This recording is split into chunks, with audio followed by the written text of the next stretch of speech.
Yo, what is up, everybody? This is Killer K-Rail, Chief Fitness Advisor for Pine Pond Superfoods and Wild Warrior Nutrition.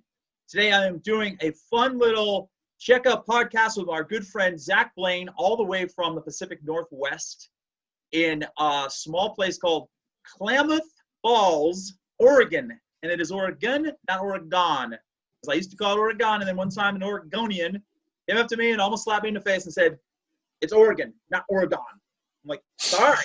I never called it Oregon ever again.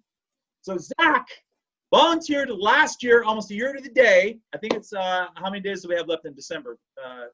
20-something? Is it 20-something, Zach? Oh, no, we're under 2 weeks, man. Under 2 weeks? Oh, what am I thinking? We're under 2 weeks. I have a 21-day challenge going on. That's why I'm thinking 20-something. We're under 2 weeks away. Well, currently we are. When you watch this video, perhaps it'll be like, God only knows when. It's evergreen. But Zach made a commitment last year that he was going to do the OMAD for an entire year. OMAD, 1 meal a day. And here we are, 2 weeks away. And I remember when we first spoke about this last January, you had this big, bright smile on. You're all psyched about it. You're amped about it. You wanted to lose a little bit of weight to go on this big climb that you were going to do. Was it Kilimanjaro? No, we were going to go to South America, to Bolivia, to do a climb, but with COVID restrictions, it's on hiatus because we can't. They don't allow it right now. Okay, so it was interesting that we're going to go over 20,000 feet. Yeah, it was interesting that when we spoke in January, you were telling me about this climb, and you said, "I want to lose a little bit of weight, but I don't want to lose muscle strength. I just want to lose a little bit of weight because it's going to be more beneficial for climbing. I'm doing this long climb." And you're all excited about it, and OMAD was going to be your ticket there. Then you hit the ground running, you're doing really good in the beginning of January. All of a sudden, COVID hits. All of the trip and all the preparation was put on hold, and you were at a crossroads. And you could have made the decision to drop the OMAD diet and said, "You know what? I'm not going to go climbing now. I did it for 3 months. It's good. It's novelty. I'm finished." But you honored your commitment. I respect that, because you said on a public platform, "I'm going to do OMAD for a year," and you told me that. You said, "The trip has been put on hold, but I'm going to honor my commitment, and I'm going to ride this out for a year." And here we are, less than 2 weeks away. You've made it all this distance. My hat goes off to you. That is very commendable, in my opinion. It takes a lot of guts to do that. It takes a lot of internal strength. It takes a lot of mental strength. It takes a lot more than the obvious to do something like that. It's hard enough to do a 2 meal a day plan like I do, or an extended fast for 2 days or 4 days. I do that stuff throughout the year. That's just random stuff, really. But when you're doing 1 meal a day, and that's your deal for a year, I mean, when you're in month 3 of that, and you're just like, "Oh, wow, I still have 9 months to go." If your brain plays too many tricks on you, you can drop off the wagon so fast, it's unbelievable. But you've stuck it out. And I know it hasn't been all sunshine and rainbows for you. I know there's been some times you struggled. And I want to talk to you about that. I want to talk to you about the minutiae involved with following a 1 meal a day plan for an entire year.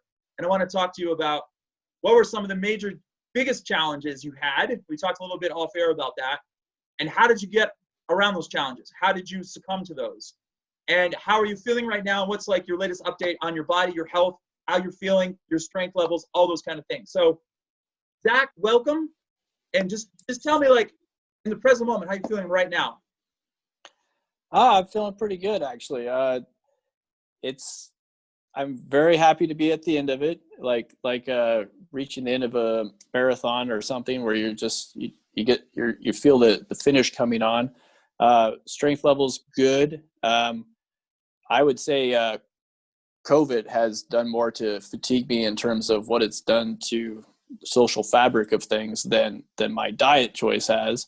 But the first 90 days, definitely more of a mental game. You get through the first 90 days, and I understand why people do things in 90 days now, like 90-day challenges, P90X. I get that, because you can do it, and then boredom sets in, life sets in, and midway through, it definitely set in where I needed to be a little less black and white about it, allow myself some pliability and some cheat days. So for anybody that's a purist out there, I'm completely honest with it. I did it for a whole year.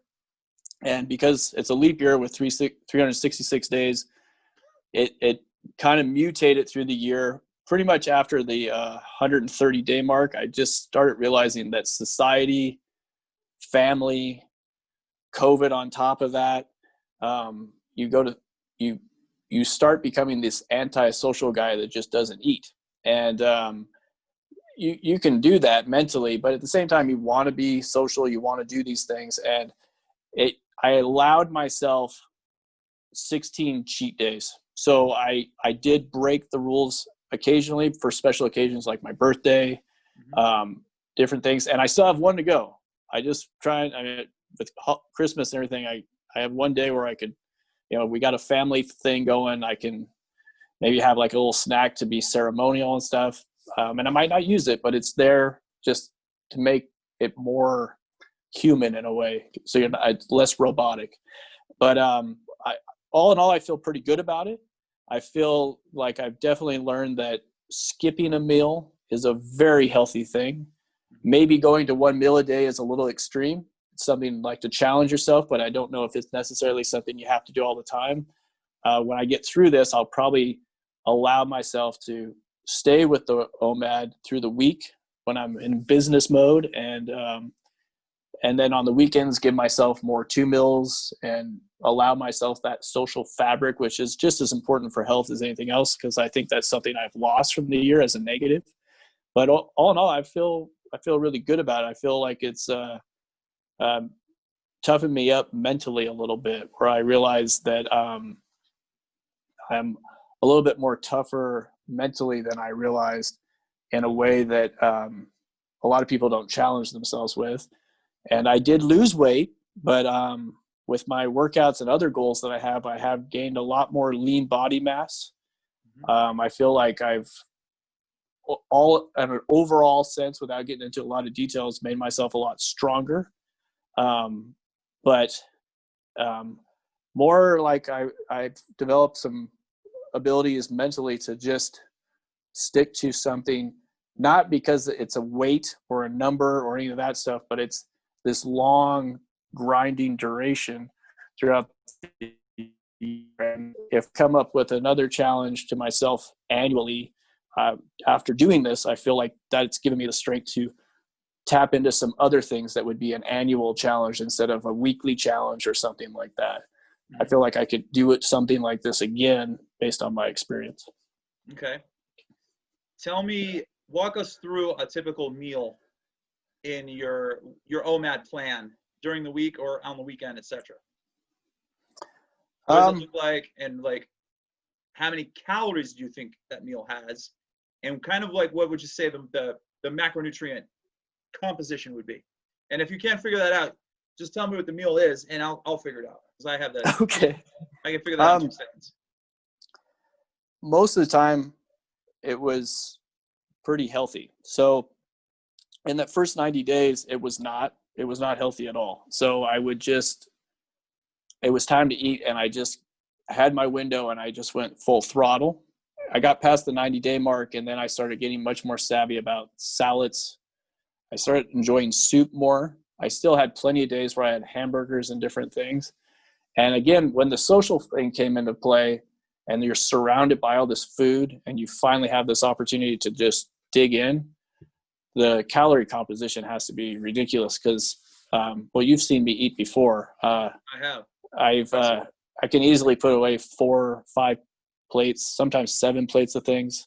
So we're talking like I could eat like I've got hollow legs. So there are definitely days where I just ate not nutritious things. I got to a point, life gets in the way, you have a bad day, and I ate plenty of, talking about like 3 or 4 plates, and then I had ice cream afterwards. One day I love mint chocolate ice cream. On my birthday, I definitely cheated, but the day before I had mint chocolate ice cream, and I just ate that. I just had ice cream for dinner. So I definitely didn't follow a lot of nutritious rules. I followed more of the get to the goal, windows open, take advantage of the window, because you got to get through the next block of time. And some days are better than other days. So on bad days, I definitely ate bad food. Such as, give me an example. Pizza, steak and cheese hoagie, French fries, like nachos, like platter, an entire tacos. Sometimes bad days, sometimes 7 or 8 tacos. Really bad days, we have great burritos up here that look like pieces of firewood. I would have 1.5 of those maybe. Oh gosh. Sometimes I would have an entire pie of pizza, not in an Italian way, like an Americano way where you have like big pies of pizza. So what I want to fine tune in the next year is making the micro count and my choices even better. Because I definitely am not a nutritionist by any way. That's not my skill set, but I definitely, in doing this and still having great results, want to start fine tuning the details of what I'm actually, because I am over 40 now.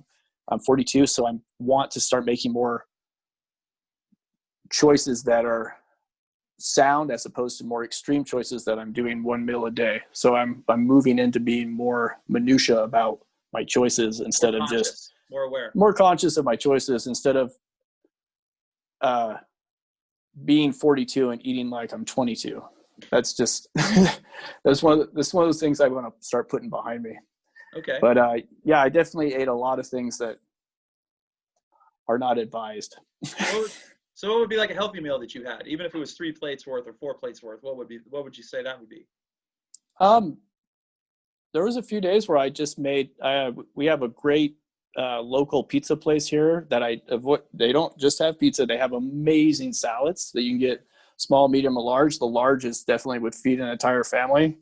So you're looking at a big, giant salad bowl, and some of my favorites from rodeos I would have. They're a large salad, which should feed about 4 or 5 people. I just ate the whole thing. So those were definitely better choices. Other days I had just sushi for 4, basically. Okay. And I'm like the job that we both share. You're standing all the time, so I'm a big believer in only trying to challenge myself to sit less than 3 hours a day. So by the time I got to that window, I mean, you've been standing and moving and coaching and doing all these things that are so physical all day. You're definitely ready to eat. And I would say specifically to me that I'm in a position where I can still kind of get away with those things, but I'm also at a crossroads where I really can't. That's why after this challenge, I am more interested in learning more about those choices and how to change them and be a little bit more in tune with that. But I do live in a small place where we're getting better, but a lot of those really good choices are not necessarily available. So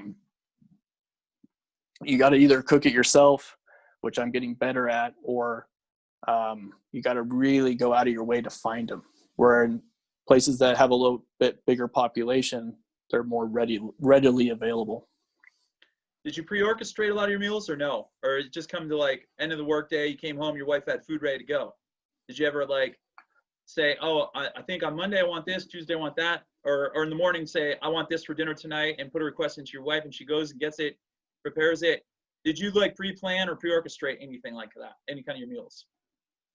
Well, my wife's a master at that, but I am not. So that's been kind of a dynamic between the two of us where I've been getting better about orchestrating that myself, which is actually pretty hard to do. It's not one of my strongest things. And I would say before COVID really kicked in, I was pretty good at that. And I had a dip, and then I got a little bit better about it as we kind of figured out how the social fabric of living in COVID worked out. But there was bad days. And with 2020, that started and didn't go as well. So I would actually say if it wasn't 2020, I probably would have been a little bit more on point about planning those things out. But in this year, a lot of things went sideways. So it was more about what do I eat? What am I making for the kids? And my wife eats very, very clean. She's very conscious about those things. So I learned a lot from my wife actually about how to plan my meals better, because it's something that I haven't put a lot of effort into. So that was like a nice side effect where I started really realizing that it's something my wife takes way seriously and I should probably take more seriously. Mm-hmm. Yeah. What do you feel is the biggest obstacle of maintaining a 1 meal a day plan for the entire year? Doing it and still trying to not be antisocial. Okay. So by far, if you're going to do OMAD, Jason Statham talked about that too. Every time he prepares for a role, he calls it the antisocial diet, because he's just, when he preps for getting very leaned out for transporter or those things, he would just not be social. And social dynamics are incredibly important for health, but not necessarily great for. They could also be really bad for health too, though. Yeah, it's a real double-edged sword there. So, and again, maybe COVID helped with that a little bit because you're so isolated now anyway. You're kind of trapped in your house, and that dynamic actually made that a little easier because you're just not doing social things as much. But when they came up, it was definitely challenging, and you get razzed a lot. OMAD, I've heard so many different variations of OMAD, 1 meal a day, and people have put, my family have put so many spins on that because they're teasing you to see if they can break you. And that I think that's the hardest part by far, is if you can condition yourself to be social and still be able to do it. That's great, because that was the hardest part for me. I think that's the hardest part with any type of radical dietary change for the better. People don't want you to succeed. That's the sad reality. We're outnumbered. The people that really take interest and personal interest in their health and their life and their workouts and in their bodies, they try to reverse the aging process, be as lean as they can, as healthy as they can. We are outnumbered. I mean, I'm not even going to deny that. I'm not going to lie about it. I don't pull punches. And if you do anything different than everybody else is doing at a party or something, God forbid, you should be one step ahead of them. So what they're going to do is they're going to try to suck you into the vortex and drag you down. And you got to be careful. That happens with family members, friends, close friends, colleagues, everything. So any of you out there that are listening to this right now and you're thinking of going down the road of the OMAD or even a time-restricted eating protocol or anything like that, be ready to become very mentally tough, because you've got to be able to block all that stuff out and be real with yourself. The most important factor all the time is what's going to make you happy. Not everybody else around you. They can deal with their own stuff. But what's going to make you happy and satisfy you? That's the main important thing. And there are going to be times where you are challenged at social functions. Yes, I get it. We all want to be social. We have to be social. One of the things I like that you did was you gave yourself a few days in the year to just allow yourself to be human, because we have to be careful not to, I've got a disordered eating background. So I know how that works, and I know how the brain works when it comes to that. And I was very socially isolated years ago by design, because I was afraid that I was going to have a brownie. I was afraid I was going to have a sip of beer. I was afraid I was going to be exposed to some kind of food that I normally wouldn't eat. And I didn't want to be antisocial and not eat it, and I didn't want to take a bite of it and feel guilty about eating it. So I was in a very bad position. So all of these brain games could start drumming up in your head, and you've got to be very careful not to let any of that stuff take over. And you don't want to become stressed. Stress is bad, because when you're stressed, cortisol levels rise. When cortisol rises, it throws insulin through the roof. Insulin is a fat storage hormone. You have a hard time losing weight. If you want to do OMAD to lose weight, and if you're 100 pounds overweight, that's great. Work your way up to it. Don't just say, I'm starting OMAD tomorrow. That's like a chain smoker coming up to me saying, I smoke 10 packs of cigarettes a day, and I think I'll just quit tomorrow. And I'll be like, nope, you're not quitting tomorrow. You're going to make it until 8 a.m., and you're going to break down. The same thing with fasting. If you have a very specific goal in mind for weight loss, reversing the aging process, boosting your health through the roof, whatever, I say any form of fasting is going to be great. OMAD can be very good for you. And the rule of thumb has always been not eating is bad for you. It's bad if you skip a meal, eat all day long. No, that's absolutely incorrect. Zach said it earlier. He said not eating is actually healthy, and it is. It's completely opposite of what everybody thinks. And if you go down that road and you eat clean food and you eat proper foods, your body's going to react well. And when you give your system some time to just relax and chill out, it has time to regenerate itself. And you have time to detox, and you have time to get rid of inflammation. You get time for your brain to reset, for stem cells to reproduce themselves. So many benefits can happen. When you're doing those long 22 to 24-hour fasts every single day, that just keeps on manifesting throughout the year. It's just that. Go ahead. I would add to that. When people razz you and stuff, I mean, you have to step back for a second and realize that OMAD is fairly extreme. It's fair. Kind of like weight training, where you keep pushing weight and you keep working on adding some plates to something. There is something about what I did that is similar to chasing weight. So like when somebody was saying that or razzing or like, the biggest thing was like, are you still doing that OMAD thing? And I was like, yeah.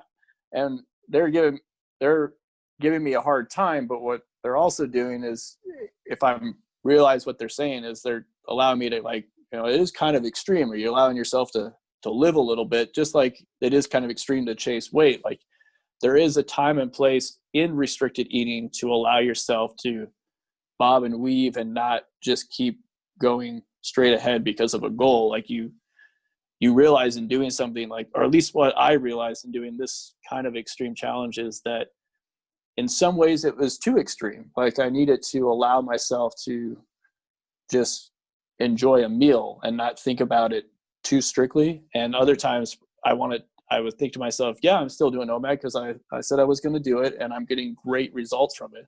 So at the end of this year, I just need to evaluate how I can build it into a better fabric and maybe back it off a little bit. But at the same time, what I was doing had plenty of benefits to it. And in doing it, I got tons of success out of it. It really surprised me how much it improved my lean body mass. I mean, it just really improved it all across the board. And that was something I didn't expect. I thought I would lose some weight, which I did, but I did put on some muscle this year, and that I did not expect. I didn't expect to lose and then gain back and get more solid than I was before, just doing and I can't say it was completely that, but I think it was a big part of it. Well, I was going to ask, that was going to be my next question. What do you feel was the biggest benefit you got from the OMAD diet, or what would you say was a series of 3 or 4 things you noticed during the whole OMAD run that you did? You just said, so you gain lean muscle mass. So you burn fat more efficiently, I would assume, and you put some muscle on, right? I did lose quite a bit in the beginning, and then I started putting it back on, which I can't explain the science of that, but I started putting on some good, solid, lean muscle. Another good benefit was that in terms of cues when it comes to food or temptations, that would probably be the biggest benefit. Is I'm much more in sync now to when I'm actually am hungry, when my mind's playing tricks on me. Like if somebody goes, "Are you hungry?" Like now I can say, like, I can tell you exactly if I'm hungry or not. Mm-hmm. And then of course the other benefit is I've always been able to get away with eating just a lot of food and staying very, very lean. And now it put me in a position where I probably have conditioned my body a little bit off of that. So when we talked about putting away a lot of food, I've always been able to do that. And in the beginning of OMAD, I could really put away tons of food. But once I got past the 200-day mark, that really started to change. So I don't know what that did physiologically, but in my experience, it made me a little bit more of a petite eater. Like my ability to just be an eating machine or a garbage disposal went away. And I think in my 2021 goals, I'll be able to be much more in tune with, am I actually hungry? Do I really need to be eating that much food? I'm just much more in sync with my system than I was before. I think that's my biggest takeaway. How were your energy levels during this, and how were your sleep habits and patterns? Was there any change? Sleep was fine. It didn't affect sleep at all. It did affect eating. Excuse me. It did affect eating patterns after day 200, and then I would say not too much on the eating except for the first 90 days. When my energy was, when your mind's still kind of playing tricks on you a little bit, your system hasn't adjusted to what you're asking it to do. It was those first 90 days that I was a little fatigued, but not talking myself out of it. I just felt the fatigue. And then it was that second little stage where I really started kind of asking myself, should I be doing this? And then you get through that hump. But yeah, I would say it really did not affect my energy very much at all. But of course there was days, if I'm honest with myself, where I put away a massive amount of food, and maybe that massive amount of food got me through the next day. I don't know about that, but I overall would not say my energy went down, except in that initial part where you can't tell if you're really hungry or not. Your mind's kind of telling you are, but physiologically you're not really hungry. Did you eat at the same time every day? And if so, what was the average time that you ate? So here's where I know I'm not being a very good purist when it comes to fasting windows. So in the first 90 days, I was very strict. And with family life, kids, a lot of things going on, a lot of things pulling you sideways, I gave myself a 4-hour window. So it didn't mean that I ate for 4 hours, but I just knew that that's where I was going to give myself time to eat. First 90 days, very, very strict. By day 200, I started playing with that window. So I still gave myself 4 hours, but sometimes I started it early and ended it a little early, or I started it later. Plus, COVID really messed with that a little bit. There was some days where you're just like, you're trying to get kids fed, you're trying to get kids to bed, and then like I had to give myself some leniency on that because there was too many coals in the fire, and I couldn't just say, hey, I got to stop everything and eat right now. I had to kind of mutate it a little bit after day 200, but it was always kind of a 4-hour block. Well, what would you say was the average time that you ate? I mean, like I just sat down and ate? Yeah, like the actual time of day, like 3 o'clock, 4 o'clock, 5 o'clock. What would you say was the average? If you can think back to the past year, on average, what was the time that you ate? Between 5 and 7 every day. Okay. That was, I always mentally was trying to make it to 5, and then if life got in the way, I would start it at 4 and back it up. But I would say I was pretty good about getting to 5 overall, considering it was an entire year. Okay. So I would eat at 5 and then just kind of mentally get through it. And I'll be totally honest with everybody. Like there's days where, in our industry, we're getting shut down. Like they shut us down. They shut us down twice. Those kind of stressors get in your way, and it throws off your rhythm, your schedule, life, where your kids are going. And so it wasn't perfect, but I would say I was pretty rock solid on making it to 5, given that we were talking about 366 days. Yeah. Okay. Were there ever any days that you were really famished? 12 o'clock comes and you're like, oh my God, I'm starving and I can't eat until 4. Did that ever happen to you? It sounds like a joke, but it's recently. It's like everybody does. Because when it was hot outside, like piece of cake. But when that weather starts to turn and you feel the chill in the morning, and I like to do cold weather training, so I'm more immune to it than others. But, I always call it like earth tone foods. Like people start thinking about choices that tend to be Thanksgiving type choices and those kinds of things where it's getting colder, the holidays are coming up. Everybody's starting to be a little lax on their diet in some ways. Not everybody, but across the board, it's pretty common. And it affected me too, where in the last 8 weeks, I've been feeling kind of run down. And I don't know if it's just from 2020 or a mixture of a lot of things, but I'm kind of the light at the end of the tunnel of this thing. And I'm feeling like I definitely want to mutate it.